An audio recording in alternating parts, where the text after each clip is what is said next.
Arabagıla, hurmatly okuwçylar. Bugün biz etiştin ötkön çaktaryny ötöbüz. Sabagybızdyn maksаты menen taňyşdyrayyn. Etiştin çakka teoriýasy boýunça түшүнүктү tereňdetip, ötkön çak tuuraly maglumat alуу, ötkön çaktyn türlerin jana alарды uýuşturuwçu morfologiýalyk karajatlaryny öýrenүү, sabактын жүрүşünde demek başkalardan oyun ugup, özara sıylaşууga könöbüz. Mına uşul maksatка жетүүдө biz birinci кезекte ötkön sabaktarga kayrylaly. Mına ötkön sabaktarga kayrılganda biz birinci кезекte etiştin çaktary degen emne ekenimiz, alar kanday bolup bölünө turgandygyn,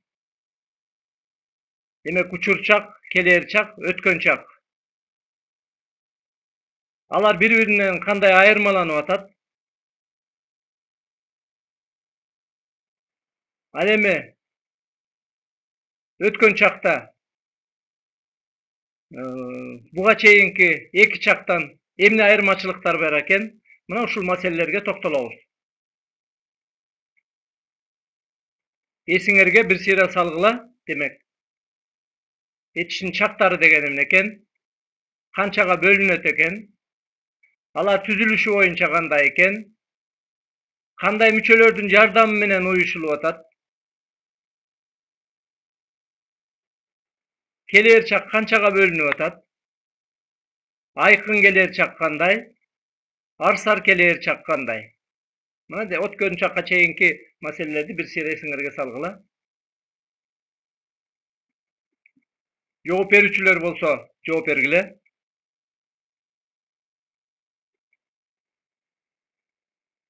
Bugün bolsa ötkön çak boýunça söz kılabız. Ötkön çak süýlep jatkan mezgilden murun bolgon kıymыл hareketти bildiret. Ötkön çaktın tömöndögüdöy türleri var. Aykın ötkön çak, kapıskı ötkön çak, jalpy ötkön çak, adat ötkön çak. Bulardın bölünüşünde düşünbey kala turgan nerse jok. Biz aykındy aytkanбыз. Demek aykın, tak, anyk degen maanyny düşündiretler. Demek aykın ötkön çak. Bir nersenin bolgonu anyk ekeni, tak ekendigi aykın görsetüler. Kapıskı ötkön çak. Kapısынан kıymıl hareketinin ötüşü. Demek kapıskı degen söz özünün manisinde turar. Jalpy ötkön çak. Jalpısынан degen manide turat. Adat ötkön çak daima bolup turgan, adatga aylangan maanyny düşündürüp turat. Biz bulardın har birine öz-özünçe düşünöbüz. Men hazır sözlördün leksikalyk manisin bilbey kalbasın dep oşoga gaýrylyp atam. Emi aykın ötkön çak. Şuların içinden birinci. D müçösü, negizgi müçö, D müçösü. Anın variantlary D, di, du, dü. Katkalaňlar menen gelgende T-ga ötöt. T, ti, tu, tü. Demek mına uşul müçöler arkulu jasalyp atar. Atam jumuştan keldi. Al bardı, oynodu, küldü degen siýakty etse demek ötkön çak. Al aykın ötkön çak. Demek müçölerin jatdaýsyňar. Eň negizgi müçö, D müçö, negizgi müçö gatary alardyn variantlaryň demek 8 varianty özüňerge jattap eslep kalyşyňar gerek.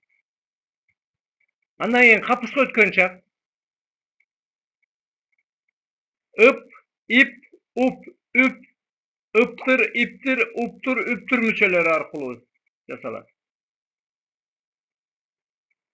Alinur çoň atasına ketiptir.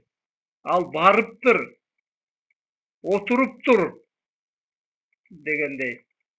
Demek ıp, ip, up, üp, ıptır, iptir, uptur, üptür müçöleri arkulu jasalyp atar. Жалпы өткөн чак ган мүчөсү. Бул аябагандай көп колдонулат. Ган мүчөсү негизги мүчөсү катары ган. Демек, варианттары ган, ген, гон, гөн. Каткалаңдар менен келгенде кан, кен, кон, көн. Демек, мына ушул мүчөлөр аркылуу жасалат. Былтыр Санжар ысык көлгө барган. Демек, бул чактан кийин жак мүчөлөрү улана берет. Мисалы, барганмын. Мен сабакка барганмын. Катышканмын. Катышкансыз деген сыяктуу. Демек, чак мүчөсүнөн кийин демек жак мүчөлөр уланат. Биз муну жак мүчөлөрүн өтүп атканда эле айтканбыз. Адат өткөн чак. Мында чүү мүчөлөрү аркылуу жасалат. Эжем дайыма комуз чертчү. Барчу, келчү. Мен силердин эсиңерге салып коеюн. Биз зататоошту жасоочу чы мүчөсүн айтканбыз. Мисалы, мал, малчы деп чы мүчөсү аркылуу зататооштун жасалышын айтканбыз. Зататооштон зататоош жасоочу. Демек, атооштон атоош жасоочу мындайча айтканда чы мүчөсү жөнүндө. Анын варианттары чы, чи, чу, чү болуп өзгөрө тургандыгын айтканбыз. 4 вариантты. А бул мына ошондой чүү мүчөлөрү чыгып атат. Бул этишке тиешелүү, этиштин адат өткөн чагынын мүчөсү. Бул тигинден айырмаланып, экеле вариантта болот. Чүү, чү, чы болбойт, чи болбойт. Демек, жазып атканда орфографиялык ката кетирбегидей болуш керек. Анын үчүн, демек, могу талдоодо жакшы ажыратып, адат өткөн чакты зататооштун сөз жасоочу чы мүчөсүнөн айырмалаш керек. Эжем дайыма комуз чертчү. Мисалы, койчу дайыма жайлоого барчу десек. Койчу дегенде да чуу турат, барчу дегенде дагы чуу турат. Демек, койчу дегендеги чуу бул зататоошту жасоочу мүчө, зататооштон зататоош жасоочу мүчө. А барчу дегенде бул этиштин адат өткөн чагынын чуу мүчөсү. Айырмалай билгидей болушубуз керек.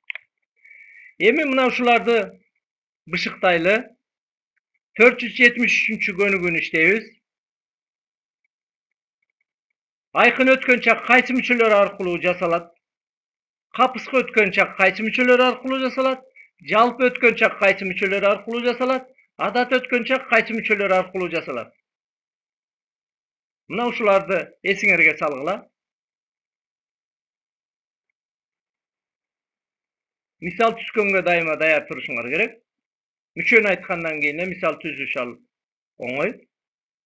473-көнүгүн иштеп атабыз. Демек, ушул өткөн чак боюнча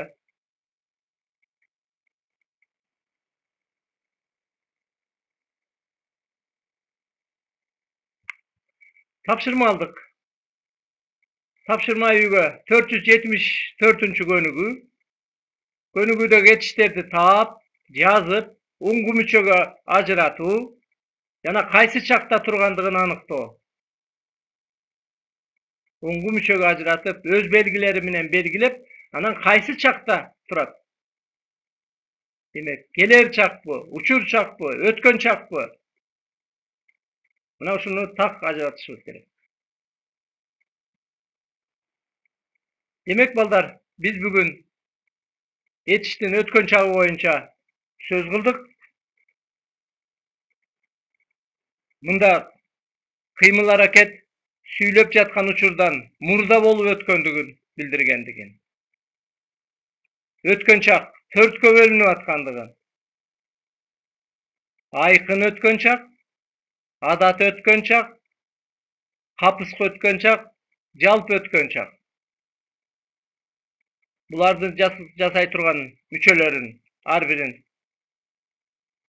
эстеп калдык, жаттайбыз, талдоодо туура талдап бергенге жетишебиz.